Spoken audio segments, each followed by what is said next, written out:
Hi, everybody. We are so excited to be here. We have a special guest today. So I'm Jen, and of course, you know Robin, and our special guest is Tammy.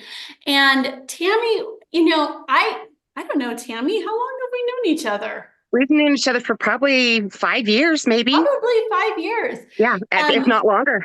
yeah, we would bump into each other, run into each other, do different challenges with another company that we were affiliated with, and got to know each other over time and vacations and different Yeah. things like that. But Tammy recently signed up for Mindset 60. And on her I want to say, what, a weekend, she just had so much excitement for some things that were going on. And I thought, okay, we gotta bottle that excitement and share it with everybody. So, we're not talking about a specific way that we eat when we're on here because everybody eats different ways. Yeah. And that doesn't matter. What we're Mm-mm. talking about is the mindset around it, because I know that you, as well as I, have seen people lose the weight, gain the weight, lose the weight, gain the weight. We've been those people. We've witnessed those people, and you'll hear people say, I love eating this way. And then they turn around and they've gained that weight again. And it Yeah. doesn't really have to do with the way so much that they're eating as much as the mindset. Yeah. So I want you to kind of share a little bit. Oh, my dogs are barking like crazy. I want you to kind of share just a minute, like, what is different about this with what you are doing? What piqued your interest and got you excited? Well, first of all, thank you guys so much for having me today. I'm so honored and so grateful to be a part of this. It is like nothing I've ever done. And I should have a tiara of queen of tried everything to lose the weight and been successful in some areas and not so much, like you said before, or going back to an old pattern. The shame, the guilt, the disappointment, the anger, the self mutilation almost in, well, it's never going to work, so I'm just going to do whatever I want to. Well, that cost comes at a high cost of diabetes, high blood pressure, cholesterol issues, all kinds of stuff, neuropathy from hell. And so what triggered my interest is you reaching out to me to tell me to look at something that is different than anything we've ever done. And because I have your cookbooks and I've done a lot of the programs with you before, and I still eat a lot of those same ways, or a lot of the same foods and recipes and stuff because they're just staples in my house now. I What triggered me to really seek this out was it was changing my mind. I have always been a firm believer of I walk on sunshine, and if you don't change your mind, you will not change your life. You have to change your mind in any relationship, food relationship, people relationship, what you do, and to God, everything has to have a mind shift. Right. And I found out a long time ago that you can't keep a fat body under a thin head, and you can't keep a thin body under a fat head. You have to change your mind. And so what I loved about this mindset was it takes all the shame, all the punishment, all the, oh my God, I'm a failure. Why can I care for everybody else in the universe, but I can't care for myself? Why can't I do this? Why can't I do this on a daily? And I'm finding I can do that now because truly the only question that comes in my head before I put anything in my mouth is, am I hungry? That Yeah. changes the whole ball game. Because if I'm not, what's going on? What do I need to address? What do I need to do? What do I need to think? What do I need to move? What is different about that thing? And if I'm not hungry, I'm not eating. And if I have 25 bites left on my plate or 3 bites, if I'm stuffed or I'm not stuffed, if I'm full, or I even don't even do full now, honest to God, I do satisfied. So when I feel like, okay, I feel good, one more bite might put me over the edge, finishing the plate really might make me feel bad. I used to eat like Thanksgiving every meal where I was miserable. And I was like, what else can I eat? What else can I put in there? I need a sweet now because I have the salt, and I need this because I have that. Then when I have the sweet, I need some salt to counter out the sweet. And now I need a Coke to work. Do you know what I mean? It's Wait, the revolving door. it Salt, is a sweet, salt, revolving sweet. door. It is horrible, but yes, it's true. Well, it's So funny. Oh, go ahead. Go no, ahead. so that's the difference for me this time around. And then so like in the first week I lost 10 pounds. I'm down 14, but it's not about the weight now at all before it was. I just do this now to show myself what progress is going on in my body, because I have the scale with the body fat and all that stuff. So that really tells me that there's some things changing. But what's changing more than anything is my blood work. It's my blood sugars. I'm finding the more that my blood sugar is in a normal range and sustaining that, I don't have the cravings, because diabetics who are craving sugar, it's because their sugars are out of control, or they need to add some sugar, but then it's always the wrong sugar. You don't need a candy bar. You need an apple or an orange or something. You need something that's good base for the sugar and the good carbs that are all, like, if it doesn't come, I kind of say, if it doesn't come from God, if it's not growing on a bush or a tree or ground, or I can't plant it and harvest it, I don't want it. That's kind of your rule of thumb. Yeah, Well, yeah, you said that's become my something rule of thumb. Yeah. interesting. I want to pause you right there, because one of the things we focus on, like if we're not even focusing on what the particular food is, you said something that was so key. If I'm not hungry, I don't eat. Because so often before, like when I have followed particular plans or eaten a particular way, I'd be like, well, it fits in the realm of what I'm okay to eat there. I never asked myself if I was hungry. Right. It was always like, yeah, I can eat it. Even eating celery outside of hunger is eating for the wrong reason. The mind, right, right. Robin, do you want to say anything to that?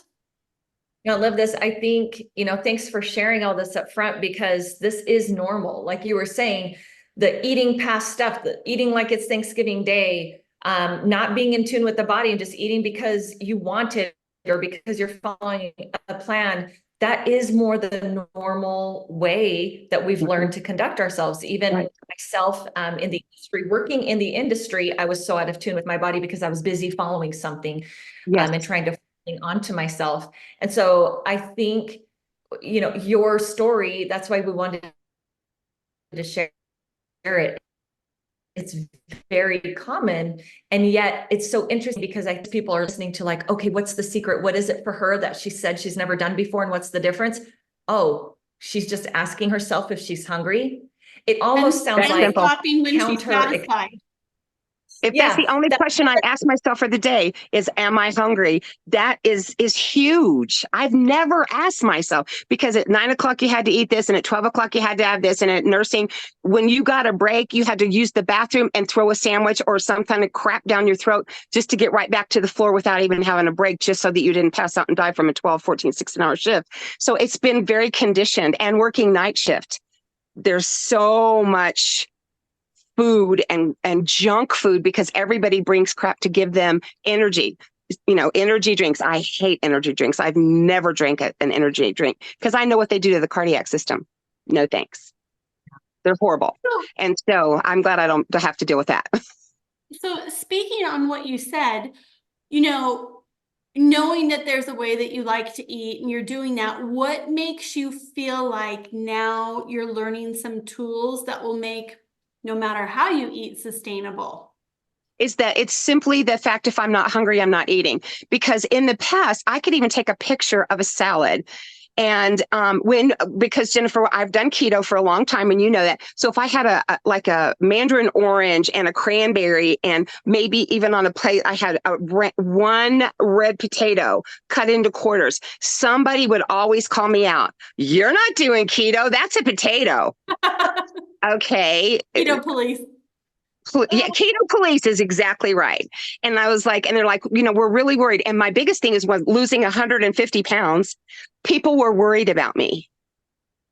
Okay. So when I weighed 325 and I was eating McDonald's, Burger King, and fried chicken for dinner, and snacks out of the vending machine, and donuts, bringing a dozen for the staff and a dozen for myself. Nobody said a thing about being worried, but because I've lost 150 pounds, healthiest I've ever been, labs like from a teenager, what exactly is worrying you? And what somebody finally told me? I don't like that you're thinner than me now. You've never been that. So my dad at the time, my sisters I was the only one in my family that was overweight, always, my entire life, bullied, picked on, discarded in so many realms. Only one that finished high school, only one that went to college, only one that's had the same career her whole life. But I was a disgust to the family because I was the obese one. And my dad, when I lost that weight and I came back, my sisters, who neither one of them are like tubby, but they're heavier than they've ever been. My dad said, I just want to let y'all know she's not the fat sister anymore, girls. Oh. But that was monumental for my military father, who vomits anything that comes in his brain out with no filter. Do you know what I'm saying? I was like, Daddy, no. He goes, no, they need to see, because you have always been the one that said, Daddy, this is not how you address people with overweight or any kind of weight they need to lose or any kind of health. That is not the way to do it. I'm here to tell you, because if bitching, moaning, complaining, and poking someone made them a size 5, I would be a 0. That does not work. Yeah. Wow. You really speak to, I had shared with Jen, I don't know if we ended up sharing that in our Facebook group, but it was a reel saying no wonder women have so much drama and baggage around their weight. And I have so many pieces of luggage up in here. You have no idea, Robin. Yeah. Yeah. It was clip after clip after clip of these, celebrities and of people just blatantly speaking about their weight and shaming them on camera. Imagine all the people dealt with in their household. So a big part of Mindset 60 is that it's healing a lot of the injury, the mental. Yes. No doubt. As your dad learned that from somewhere, that attitude. It's something that was so socially acceptable to comment about women's weight, to have expectation and to say those things, put women in competition with each other. And so you're so pretty. It's a shame you couldn't lose 50 pounds because you'd be perfect. Thank you, Dad. All those things all my whole life. And so, and that's just it. It's the thing. I told my husband the other day that calling people out about weight and size is the only acceptable prejudice that you're allowed to talk about now, even on all the sitcoms. She's pretty, but that means she's fat. That's always the next line. She's very nice. Then that means she's fat. I don't want to date. They don't even see the person or know anything about them. It's a stigma. It's horrible, but it's still true. We've got so many we can'ts and don'ts and shouldn'ts and won't, except for people who have a weight issue. Wow, that's very true. And then, like you say, a lot of times when we make true change, people have a certain identity about us and they get uncomfortable when we change that. If I'm no longer this role in your life, now they're uncomfortable. And part of what we're doing and what you'll see as we continue to work with you is you'll learn how to be comfortable with other people's discomfort. Yes. Oh, it doesn't bother me at all now. It does not. Right. Yeah, you're already making that shift, but really, just like we were talking in the coaching call the other night about social situations where we fear people, now that we're making these changes, that they will feel bad around us or whatever. Maybe we're not eating because we're not hungry. But well, now you make me feel bad because I'm eating. Okay, that's not my role either. That is your deal. If you ask me to go out and I don't eat and I get some water with some lime or something, that's my favorite drink. You said, get your favorite drink. I'm getting my favorite drink. And it's the honest to God truth. It's always been water for me. So that's never changed, but I'm not your police or your mother and nobody should be doing that to anybody ever, even little babies and stuff. I even had somebody tell me that our little grandbaby, who's going to be a year old on the 22nd, he's only in he's wearing some 6 to 9 and 9 month clothes. He should be in 12 to 8 months. I said, no, you're used to all of the babies in our family that were heavy set because parents were feeding them every minute. We put what's in front of him and it's all natural, organic berries and cheeses and things. He eats what he wants. And when he's done and pushes it away, it goes in the trash. Scrape, scrape, scrape. We're done because he's the boss of what he wants to do. And we're not putting him on sugar. Michael's going to actually make whip topping with heavy whipping cream and batcha sweet, Jennifer, for his little baby cake that we're doing. And we're doing it all, natural for him so that we're not introducing all the junk in the world to him because that's addictive. As soon as they get that little bit of sugar, man, they're done with good stuff. They want the pie from all the sugar and and all that stuff. Yeah, no, that's not going to happen. A lot from little babies and children. Oh my gosh, yes. They really know to eat when they're hungry and to stop when they're full. And when he wants a 4-ounce bottle and everybody's like, well, he should be drinking an 8-ounce bottle. Well, he says no. So when he's done, he just pushes it away. We stick it and pour it down the drain and get him a fresh one the next time. So now I'm doing 4-ounce bottles And if he wants more, I'll add another 2 ounces, but I'm not dictating to him what he has to eat or not eat. I'm letting him be the boss of his body, and his dad's the same way. They're all really thin, healthy people, so it was really cute. He did have one bite of birthday cake for Andrew's birthday, girls, because we had a birthday. And so this is the first time he had a bite, just the cake and one little piece of ice cream. And he was like grabbing that spoon, like, oh, that's for good stuff. And I was like, okay. And his dad's like, Grammy, I'm not trying to take a crack baby home. So that's all. That's good. It's so true. To show how quickly, like, we are born with that intuitive knowing, and how quickly we society kind of jumps in. But you speak to something that I think it's a good way for us to round out here and finish this conversation on body authority, on bringing back the authority to ourselves and our knowing, and the body, really understanding that it's the body's job to manage our weight, and it's our job to listen, right? And to respond.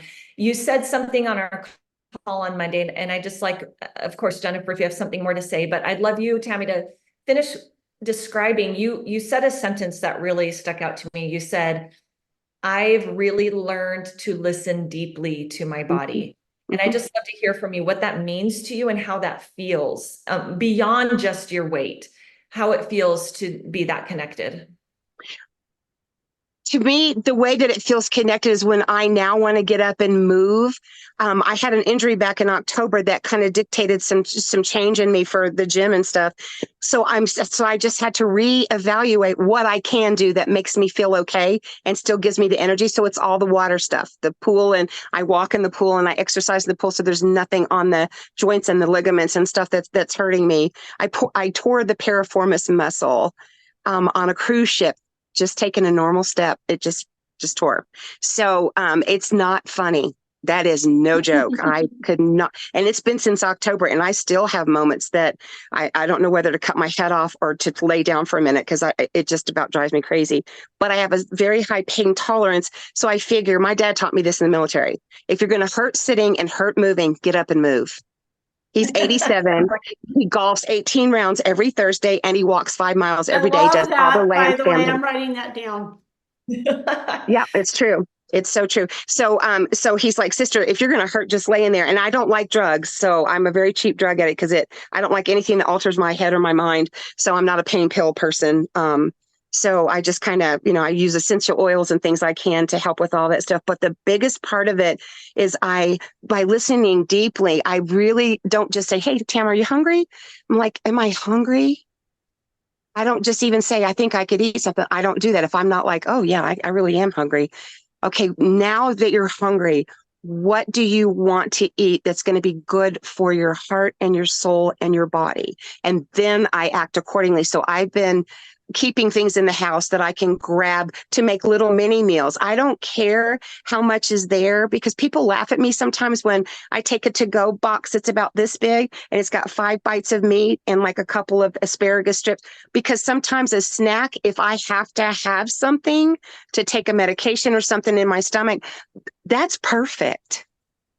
Well, that's enough to keep a bird alive. Okay, well, no, it's also enough to coat the bottom of my stomach and not put crap in it to take this medication. So before, I would grab a pudding cup, because I have a skinny baker husband, and so he puts as much crap in the house as he possibly can, but he's healthy as a horse. So no complaints here. And I've got grandchildren. But again, I tell them, you are in charge of what you want to eat. So there's apples and there's berries and there's bananas and there's all kinds of good stuff. And, you don't have to have a Pop-Tart. Pop-Tarts, there's nothing. Same with ramen. I don't even put ramen in my house. That is not nutritional food in any realm. That is a plant-based or some kind of crappy based thing that somebody to fill up college students when they're poor. That I do not keep it in my house. I will not serve that in my house. So I just want there to be some values. But even when my kids were growing up in Florida, there was a meat and a starch and a salad and a vegetable and fruit and water every meal on that table. I was not a short order cook, and no, you cannot have a peanut butter sandwich, and no, you cannot have a bowl of cereal. There is plenty of food on this table. You can find something to eat and sustain yourself, because we are not playing that game in my house. Single mom, dead husband, we're not doing that. So I just never got used to doing that at all. And I don't even do it with the baby. I don't try to figure out what he wants. I put what's in front of him and he eats what he wants, and what he doesn't want, we're done. And so, and I also had to teach my children, you cannot fix a plate like you would eat and put it in front of your toddler. When their eyes are like this, like, who is going to eat that? It overwhelms them. Give a tablespoon, and if they want more, they can have more. If they want less, then don't worry about it. But you cannot act like they're a grown-up putting a plate in front of a 2-year-old and expecting them to eat that amount of food. That's sick. Well, you have a lot of, it sounds like you've collected over the years a lot of values and that you have around food and how you want to conduct yourself. And I love that. And you are also bringing consciousness now to it, which was the missing link, right? Being that absolutely. And I'm so grateful for that missing link, because it just, my entire demeanor has changed in that nothing drives me crazy or makes me feel like I have to do something at a certain time.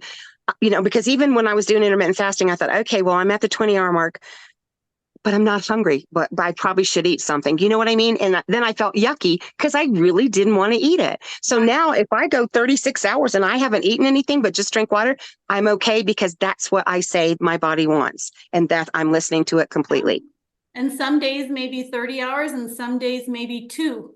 Exactly. And so that's what I mean about being in tune is on the way home today, I'm like, oh, you know what? I'm hungry. And I haven't said that in like 3 weeks.